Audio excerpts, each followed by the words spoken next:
Bonjour et bienvenue dans The Explainer.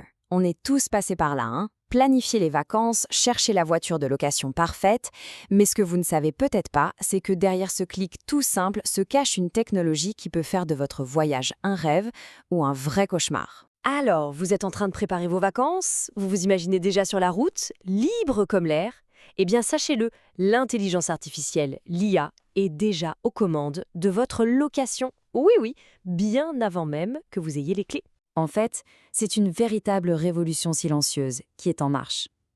C'est un sujet qui a été analysé en profondeur par Didier Taormina dans un article publié le 21 août 2025 sur yasinfo.fr, le premier portail français sur l'IA.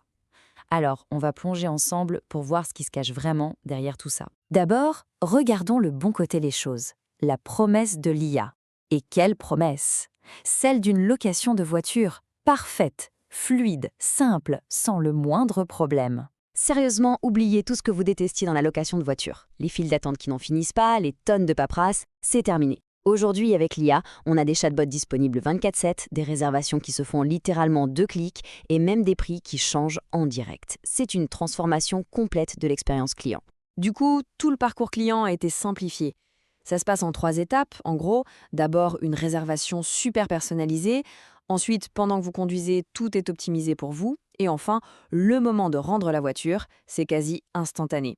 L'objectif, c'est clair, que tout glisse, que tout soit simple et rapide. Et attention, ça n'arrange pas que les clients. Pour les entreprises de location, en coulisses, c'est aussi une révolution. L'IA leur permet d'anticiper les pannes avant qu'elles n'arrivent, d'optimiser les itinéraires, de gérer la recharge des véhicules électriques.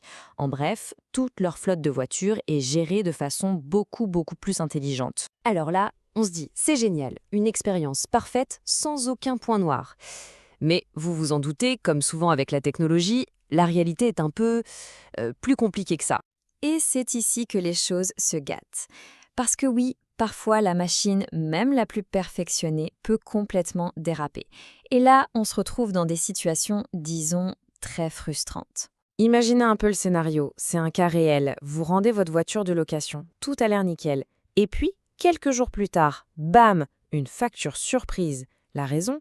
Une toute petite rayure de 2,5 cm, à peine visible à l'œil nu, mais pas pour l'algorithme. Et le montant de la facture ? 375 €.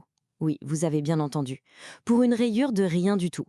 Voilà le revers de la médaille, le côté obscur de cette automatisation poussée à l'extrême. Le mot qui résume parfaitement ça, c'est la déshumanisation. D'un coup, il n'y a plus personne en face de vous. Juste un système, un algorithme froid qui applique des règles, sans la moindre empathie, sans aucun discernement. L'humain, dans l'histoire, il a juste disparu. Et c'est là que les vrais problèmes commencent pour nous, les consommateurs. Comment on fait pour contester la décision d'un algorithme? Et qu'est-ce qu'ils font de toutes nos données personnelles?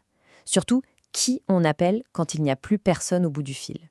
On a vite cette impression que le système est conçu pour que l'entreprise gagne à tous les coups. Parce qu'il faut bien se rendre compte de ce qu'il collecte. C'est énorme. Votre géolocalisation, vos habitudes de conduite, même vos infos bancaires. Tout est enregistré. Ces données, pour eux, c'est de l'or. Et pour nous, ça pose une vraie question sur notre vie privée, non? Du coup, la question est simple, mais elle est essentielle. Face à un algorithme, c'est quoi nos droits? Comment est-ce qu'on peut se défendre concrètement? On est donc en plein dans le dilemme. D'un côté, l'innovation, qui est un vrai progrès, on ne peut pas le nier.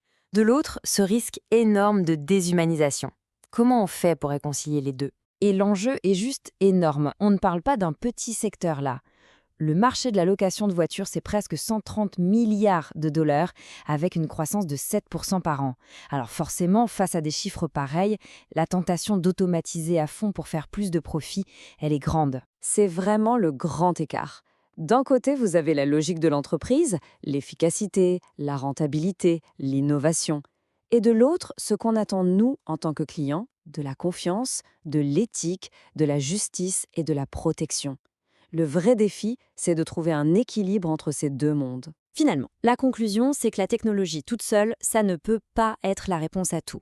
Le vrai succès pour ces entreprises, ce sera de réussir à mélanger l'innovation avec la confiance et l'éthique. Il faut absolument garder l'humain dans la boucle si elles veulent gagner et garder notre confiance. Alors voilà, la prochaine fois que vous cliquerez pour louer une voiture, repensez à tout ça. Derrière cette nouvelle simplicité, il y a une nouvelle complexité. Le futur de la mobilité sera plus intelligent, c'est certain. Mais la question qu'on doit tous se poser, c'est à quel prix ?